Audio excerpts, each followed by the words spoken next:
ଆନ୍ନା ନଥିଲେ ନେତା, ଆନ୍ନା ଥିଲେ ମ୍ୟାନେଜର। ଆନ୍ନା ଆନ୍ନା ପାଣ୍ଡିଆନ ଆନ୍ନା ଆନ୍ନା ଥିଲେ ମ୍ୟାନେଜର।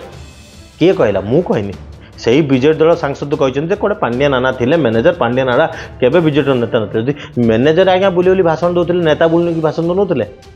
ପାଣ୍ଡିଆନ ଆନ୍ନା ବିଜେଡି ଦଳର ଚାକିରି କରି ଦରମା ନେଉଥିଲେ ନା ବିଜେଡି ଦଳ ମେମ୍ବର ହେଇକି ମାଇକ୍ ଧରିକି ବିଜେଡ଼ିର ନମ୍ବର 2 ହେଇକି ବୁଲୁଥିଲେ? ଆପଣମାନେ ସେ ପ୍ରଶ୍ନର ଉତ୍ତର ଦେବେ।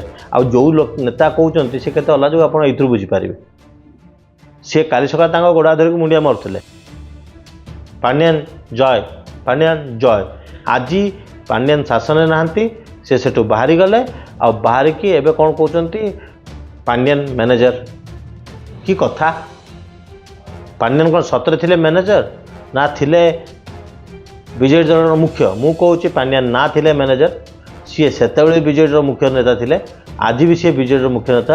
ପାଣ୍ଡିଆନକୁ ହଟେଇକି ଆପଣ ବିଜେଡ଼ିର ଭବିଷ୍ୟତ କଳ୍ପନା କରିପାରିବେ ନାହିଁ।